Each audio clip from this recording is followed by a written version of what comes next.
अस्सलाम वालेकुम। आज हम क्लास 9th लेक्चर नंबर 19 को डिस्कस करेंगे। लेक्चर नंबर 19 है comparison of reactivity of alkali and alkaline earth metal. Alkali और अल्कलाइन अर्थ मेटल्स क्या हैं, इनका कंपैरिजन है। अल्कली मेटल्स ग्रुप 1 की एलिमेंट्स हैं hydrogen, lithium, sodium, potassium, rubidium, caesium, francium. ये जो ग्रुप 1 के एलिमेंट्स हैं ये कहलाते हैं अल्कली मेटल्स, और ग्रुप 2 के एलिमेंट्स जिसमें beryllium, magnesium, calcium, strontium, barium, radium, ये कहलाते हैं alkaline earth metal. Alkali metal इसलिए कहा जाता है क्योंकि ये स्ट्रॉन्ग बेस बनाते हैं। जैसे सोडियम को अगर वाटर में डिज़ोल्व करें तो ये चेंज हो जाएगा NaOH में, स्ट्रॉन्ग बेस में चेंज हो जाएगा। इसी तरह ये जो है ग्रुप 2 के एलिमेंट्स जिसमें फॉर एग्जांपल मैग्नीशियम है, इसको भी वाटर में डिज़ोल्व करें तो ये बनाता है मैग्नीशियम हाइड्रोक्साइड, वीक बेस बनाता है। तो क्योंकि ये स्ट्रॉन्ग बेस बनाते हैं ये अल्कली मेटल, ये वीक बेस बनाते हैं ये अल्कलाइन अर्थ मेटल, ये अर्थ क्रस्ट में भी पाए जाते हैं। अब इसमें से अल्कली और अल्कलाइन अर्थ मेटल्स में से कुछ मेटल्स हैं, जैसे अल्कली मेटल में सोडियम और अल्कलाइन अर्थ मेटल में से मैग्नीशियम और कैल्शियम।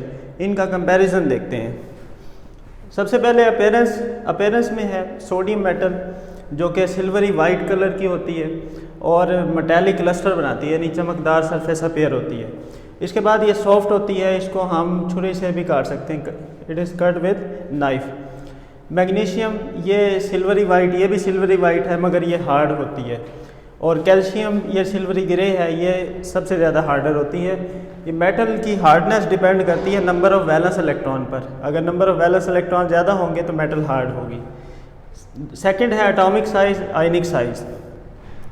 सोडियम में अगर 11 इलेक्ट्रॉन्स हों तो इसका एटॉमिक साइज़ होता है 186। अगर इसमें से एक इलेक्ट्रॉन लूज़ कर दें तो एक इलेक्ट्रॉन लूज़ करने से शेल भी ख़त्म हो जाएगा, जिससे साइज़ कम हो जाएगा, वो हो जाएगा 102। यानी एटॉमिक साइज़ ज़्यादा है। जब उसमें से इलेक्ट्रॉन निकाल देंगे तो उसमें से इलेक्ट्रॉन निकालने से उसका शेल भी ख़त्म हो जाएगा, जिसकी वजह से एटॉमिक साइज़ कम हो जाएगा। इसी तरह मैग्नीशियम अगर उसमें 12 इलेक्ट्रॉन्स हों तो उसका एटॉमिक साइज़ है 160, और अगर 2 इलेक्ट्रॉन निकाल दें तो आयन बन जाएगा। आयन बनने से उसका एटॉमिक साइज़ कम हो जाएगा, वो रह जाएगा 72।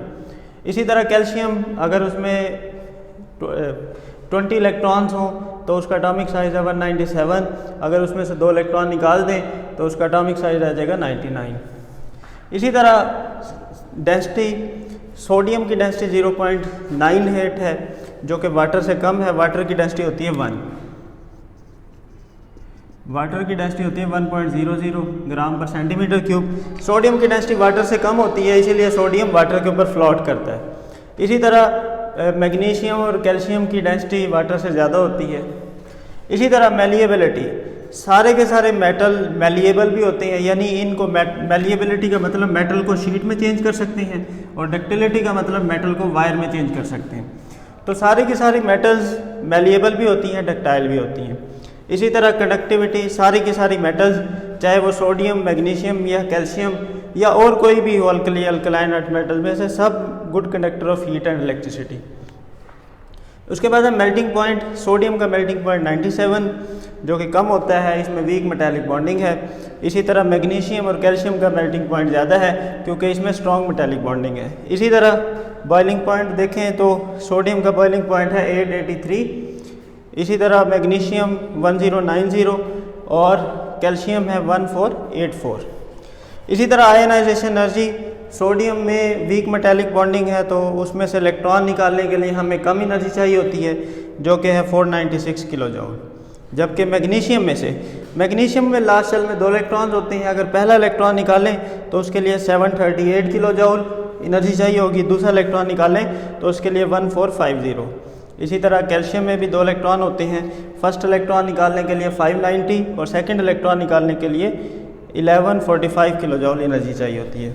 इसी तरह फ्लेम टेस्ट है। फ्लेम टेस्ट क्या है? फ्लेम टेस्ट ये है कि जैसे कोई भी साल्ट है, जैसे NaCl का साल्ट है, NaCl में Na आइंस पाया जाता है। NaCl का साल्ट की हम HCl के साथ पेस्ट बनाते हैं। पेस्ट को फ्लेम के ऊपर रखते हैं। अगर पेस्ट का कलर हो गोल्डन येलो तो हमें पता चलता है कि इसमें सोडियम एलिमेंट है। इसी तरह अगर मैग्नीशियम का कोई साल्ट है, जैसे मैग्नीशियम क्लोराइड, इसमें हम डालेंगे HCl, इसकी पेस्ट बनाएंगे, इसको फ्लेम के ऊपर रखेंगे। फ्लेम के ऊपर रखने से अगर ब्रिलियंट वाइट कलर होगा तो वो मैग्नीशियम ही होगा। इसी तरह कैल्शियम का साल्ट है, कैल्शियम क्लोराइड।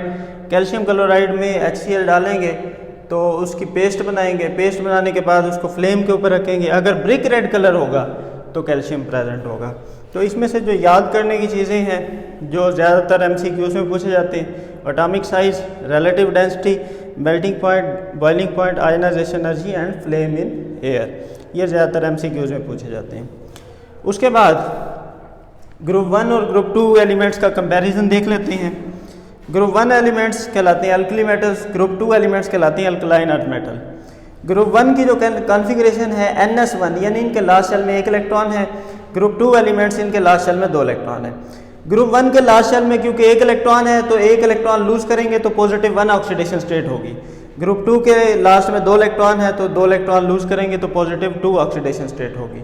उसके बाद ग्रुप 1 के एलिमेंट्स क्योंकि ज़्यादा रिएक्टिव होते हैं, सबसे ज़्यादा पीरियोडिक टेबल में सबसे ज़्यादा एलिमेंट्स ये ज़्यादा रिएक्टिव होते हैं।